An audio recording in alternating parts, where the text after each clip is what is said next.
और ये तलाक कराने वाले खुद अपनी बेटी को इज्जत के टुकड़े नहीं दे पाते।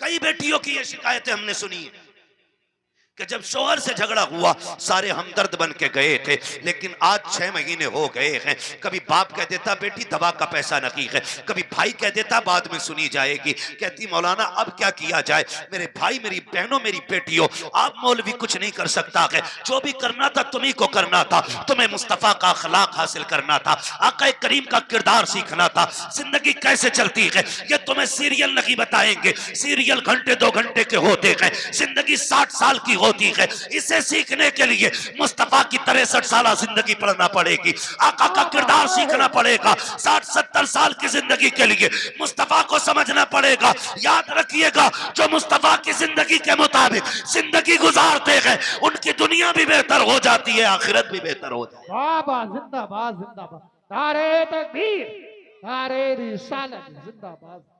कोशिश करें हुजूर की जिंदगी सीखें, लेकिन दिल के फपोले जल उठे सीने के दाग से, इस घर को आग लग गई घर के चिराग से। माफ कीजिएगा, हमारी कौम को जितना शौक नाचने और कूदने का है ना, उतना अल्लाह रसूल की बातों का शौक नहीं है, उतना शौक नहीं है। हमारे इलाके में अक्सर 2-4 जगहें ऐसी हैं जहाँ पे ढोल दबंगड़ तमाशे सब कुछ हो रहे हैं। क्यों क्यों हो रहे हैं? क्या ये जायज है? मुझे जरा दिल पे हाथ रख के बताओ। मजार बना है ये मेरे सामने, दिख रहा है मुझे मजार है। ये जो अल्लाह वालों के मजार बने ये क्यों बने? क्या ये तमाशे करते थे? इनके गलों में ढोलक लटकी रहती थी? मजार उनके बने हैं जिन्होंने रातें भी जाग के गुजारी हैं, दिन रोजों में गुजारे हैं। इबादत करने वालों के मजार बने और उनके मजार पे पक्के पक्के शराबी बेनमाजी आते हैं। एक की दाढ़ी नहीं होती और कह रहा मुझे चढ़ गया चिश्ती रंग रंग। ये रंग है चिश्ती? एक वक्त मस्जिद में जाने की तौफीक नहीं, वो कह रहा है मुझे चढ़ गया चिश्ती रंग रंग। ये चिश्ती रंग है? ये शैतानी रंग है तुम्हारा, ये इब्लीसी रंग है। रंग चढ़ा था अबू बकर पे, रंग चढ़ा था मेरे नबी का उमर पे, रंग चढ़ा था उस्मान गनी पे, रंग चढ़ा था मौला अली पे। बाबा बाबा जिंदाबाद। इन लोगों पे रंग चढ़े, ये लोग हैं अल्लाह वाले। आज तमाशे माफ कीजिए, हाथ जोड़ के कह रहा हूं, बुरी लगे लगे, मैं आईना हूं दिखाऊंगा दाग चेहरे के, जिसे खराब लगे सामने से हट जाए। मैं चापलूसी करके डॉक्टर साहब ने बुलाया, साहब के हुक्म था, कारी साहब के बिला की मेहनत है, तो मैं इसलिए नहीं आया हूं तुम्हारी चापलूसी करके पैसा बटोर के निकल। इतना कड़वा बोल के जाऊंगा कि आखिरी सांस तक याद रखोगे। हाँ, आखिरी सांस तक याद रखोगे, इतना कड़वा बोलूंगा, इसलिए कि फ्री की जन्नत मेरी झोली में नहीं। मुझे पता जन्नत सस्ती होती तो हुसैन करबला में 72 साल न कटवाता। क्या बात। जन्नत इतनी सस्ती होती तो बिलाल कभी खाल अंगारे और कोयलों से न जलवाते। जन्नत मुश्किल थी ना, तभी तो अंगारों पे जलाए गए। सुहैब रूमी जैसे लोग, हुजूर के ऐसे आशिक, खुदा की कसम तारीख पढ़ो आज भी कलेजे कांपते। क्या किया हमने दीन के लिए, क्या किया? हाँ, होता क्या, पूरा सा आ गया बाबा का चंदा दे दो। पहली बात तो सुने, हलाल कमाई इतनी इज्जत वाली होती, फरमाया गया हलाल कमाई का 1 रुपया भी अगर कब्र में गिर जाए और तख्ते लगा दिए गए हो, फरमाया गया तख्ता हटा के रुपया निकाला जाए। 1 रुपए की इतनी वैल्यू है। जबकि सगा भाई मुंह न देख पाया हो, बेटे ने बाप को न देखा हो, बाप ने बेटे को न देखा हो, तख्ते हटा के मुंह दिखाने की इजाजत नहीं। लेकिन रुपया निकालने का हुक्म है। तेरे रुपए की इतनी अहमियत है इस्लाम की नजर में, हमारी नजर में कितनी अहमियत? पूरा सारिया बाबा का ठीक है, उर्स करो लेकिन शरीयत के दायरे में। उर्सों से मुखालफत नहीं, तुम्हारे तमाशों से तकलीफ है। सुन सकते हैं कड़वी बातें बोलूं जरा मैं? मेरे सामने नौजवान बैठे, जवान बिगड़ते हैं तो बच्चे इनकी उंगली पकड़ के मेलों में जाते हैं। आज 28 साल का मेले में गया तो 8 साल का उंगली पकड़ के गया, कल ये 28 का होगा 8 के को पकड़ के ये ले जाएगा। ऐसे ही उसूल चलता रहेगा और तुम जाहिल के जाहिल रह जाओगे, कभी तरक्की नहीं कर पाओगे। ये हालत हमारी रहेगी, याद रख। उर्सा आर्या साहब बड़ी धूमधाम से चादर घूम रही है, चंदा हो रहा करो, फिर क्या होता, अब वाला रहा, नाम नहीं बताऊंगा, पूरा लग जाता लोगों, तेरा नाम माइक में लिया था, कब वाला रहा, कौन है ना फना आ रहा है, अच्छा फिर तो सारे ही दीनदार होंगे कि ना, जब आपके लिए एक लेडीज भी बुलाई, इतना बड़ा मजमा मेरे सामने बैठा है, दिल पे हाथ रख के बताए, हम में से कौन इतना बेगैरत है जो अपनी बहन बेटी को दूसरे के सामने स्टेज पे नचाना पसंद करता हो? है कोई इतनी बड़ी भीड़ में जो अपनी बहन बेटी के बारे में ये चाहे कि मेरी बेटी 4 लोगों के सामने कपड़े उतार के ना चले? हम तो अपने घर के अंदर इतने गैरत वाले बनते कि बेटी के सर से दुपट्टा भी उतरने नहीं देते। जब हमें अपनी बेटी के बारे में इतनी गैरत आती है तो फिर वो जो आके स्टेज पे बैठी वो भी तो किसी की बेटी होगी ना। ओ भाई वो भी तो किसी के घर की इज्जत होगी। मुझे बताया जाए, हमें अपनी बेटियों की इज्जत इतनी प्यारी है तो पराई बेटी को नचाने का हक तुझे किसने दिया है? और वो भी कौम के गैरत वाले पैसे से, जिसे किसी ने बट्टे पे कमाया, किसी ने फैक्ट्री में कमाया, किसी ने पसीना बहा के कमाया, किसी ने गेहूं कटाई में कमाया, किसी ने धान कटाई में कमाया, किसी ने रात दिन मेहनत करके कमाया, उसे तुम लोगों के अय्याशियों पे खर्च कर देते हो थोड़ी सी देर की जहनी अय्याशी के लिए। का इधर से मुकाबला होगा, इधर से मुकाबला करने वाली होगी, इधर से शेर होगा, उधर से जवाब आएगा, आग लगे इस बेगैरती को। उसी में देखा जाता है चंद कौम के बेगैरत अमीर आगे टेबल लगा के बैठ जाते हैं, नोटों की यूं बारिशें किया करते हैं, चंद बेगैरत वावा में लग जाते हैं कि तो देखो फला के बेटे ने कितना लुटाया है, फला के बेटे ने कितना पैसा लुटाया है, आज पता चल गया किसकी मां ने कितना दूध पिलाया है। नहीं बेटे आज पता नहीं चला है, ये कब्र में जाके पता चलेगा किसकी मां ने कितना दूध पिलाया था। आज जो तमाशे देख के कहते हो आज पता चल गया अमीर कौन है। तुमसे हाथ जोड़ के कहता हूं और बेगैरती में पैसा न लुटाना। तुम्हारी बस्ती में बेवाएं भी होंगी,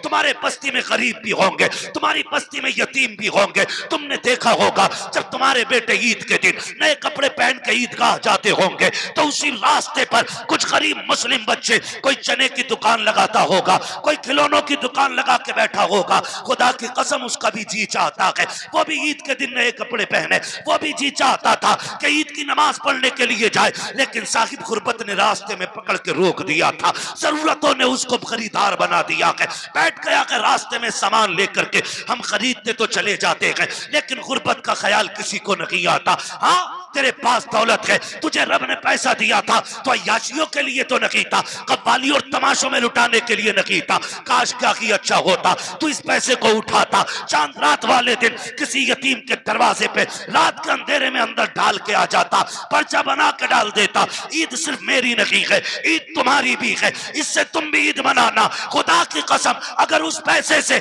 किसी गरीब की ईद हो जाती तू कब्र में बाद में जाता, मदीने वाला तेरी कब्र में पहले तशरीफ। जिंदाबाद जिंदाबाद, बहुत अच्छी हजरत, जिंदाबाद जिंदाबाद। जो करने के काम थे वो किए ही नहीं, वो जो ना करने के तो डूब गए जा करके। हुए नाम पर बेनिशां कैसे कैसे, जमीन खा गई आसमां कैसे कैसे। अल्लाह ने तुम्हें दौलत दी है ना, खर्च करने से कौन रोकता है? लगाओ, लेकिन वहां जहां लगाने की, जहां खर्च करने की जगह हमारे कमाई मेहनत की है तो हम क्यों हराम काम में लगाएं जिसका नतीजा कुछ ना हो। यार मैंने किसी किसान को ढेला के धार में आज तक गेहूं बखेरते हुए नहीं देखा। क्यों नहीं बखेरता भाई? इसलिए कि इसमें बखेरूंगा तो मिलेगा क्या, सारा ही बह जाएगा। एक पक्की जमीन में 6 बार हल चला के दाना डालता है, सिर्फ इस उम्मीद पे कि इससे गेहूं उग के आएगा, एक के बदले में 7 बालें मिलेंगी, हर बाल में 70 दाने मिलेंगे। हम किसान से ताल्लुक रखने वाले लोग तो हम तो दाना भी बेकार जगह नहीं डालते। जब दाना बेकार जगह नहीं डालते तो आप पैसा बेकार जगह कैसे डाल सकते? पैसा बेकार जगह कैसे डाल सकते? अल्लाह ने दौलत दी है ना, तो तालीम पे लगाओ, इल्म पे लगाओ, कुरान वालों पे लगाओ। आप पैसे वाले किसी गरीब की तालीम में मदद करें। हम सबसे फिड्डी कौम है तालीमी एतबार से, पूरे मुल्क में सबसे निचले तबके में हम इस वक्त तालीमी एतबार से गवार हैं।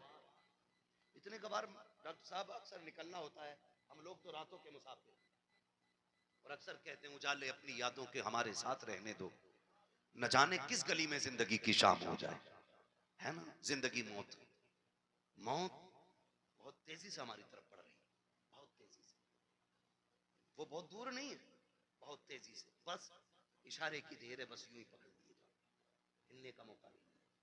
कई बार डॉक्टर साहब इस बात का जिक्र करते हैं, मुझसे कहने लगे मुफ्ती साहब मैंने देखा, कई बार लगता है डॉक्टरों को कि यार ये क्या 2 खुराक में ठीक हो जाएगा, लेकिन वो मर जाता है। वो कई बार ऐसे मरीज हमारे पास आते हैं कि लोग कह देते हैं बचेगा नहीं, लेकिन फिर भी बच जाता है। कहते हैं तब पता चलता है जिंदगी देने वाला भी अल्लाह है और मौत देने वाला भी अल्लाह है। सारी चीज का मालिक अल्लाह। मेरे अजीज, मैं आपसे बात कर सकता हूँ, जब कभी रातों में गुजरना होता है ना, तो जिस कौम के अंदर, जिस बस्ती के अंदर 9 बजे सारे सो जाते हैं, तो हम समझ जाते हैं यहाँ मुसलमान नहीं। और जहाँ 12 बजे तक चौक में लोग बैठ के मोबाइल चलाते, हम समझ जाते हैं यहाँ मुसलमान रहते हैं। क्योंकि वक्त की सबसे बड़ी बर्बादी अगर कोई कौम कर रही है तो वो मुसलमान कर रहा है। हमें अपने वक्त की कीमत मालूम नहीं, हमें अपने वक्त की कदर मालूम नहीं। नौजवानों, वक्त की कदर करो, वक्त को गनीमत जानो। कल ये चला जाएगा ना, एड़ियां रगड़ के मर जाएंगे, एक सांस कोई उधार नहीं देगा। सिकंदर नाम सुना होगा, एक बादशाह गुजरा, नाम सुना ना सिकंदर का, बड़े बादशाहों में नाम आता सिकंदर का। सिकंदर अपनी मुहिम पर था और रास्ते में, सफर में उसे सांप ने काट लिया। जब सांप ने उसे काटा ना, तो उसकी फौज में तबीब थे, बड़े बड़े हकीम थे, सारे इलाज में लग गए। कुछ दिन उसको दवाइयां दी, आखिरकार उनको कहना पड़ गया बादशाह अब इलाज बस से बाहर है, मौत करीब आ गई है। उसने कहा क्या मैं गरीबुल वतन मर जाऊंगा, क्या मुझे अपने मुल्क की मिट्टी नसीब नहीं होगी?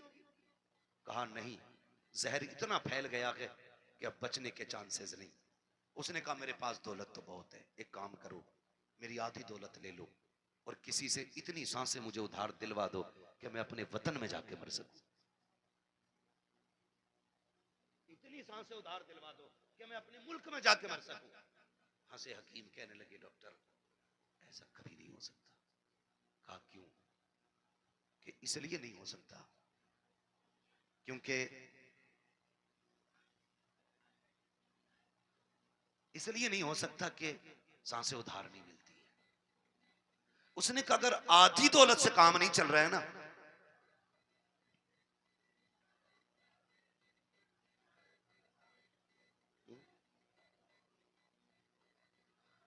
अगर आधी सांसों से भी, उसने कहा अगर आधी दौलत से काम नहीं चल रहा है ना, तो कहा फिर ऐसा करो मेरी पूरी दौलत उठा लो। तवज्जो है सारे लोगों की? तवज्जो करें जरा, मेरी तरफ देखें। उसने कहा अगर आधी दौलत से सांसें नहीं मिल रही ना, तो उसने कहा मेरी सारी दौलत ले लो, मेरी सारी दौलत ले लो, लेकिन इतनी सांसें मुझे दिलवा दो कि मैं अपने वतन में जाके मर सकूं। भाई शांति से आके बैठ जाओ।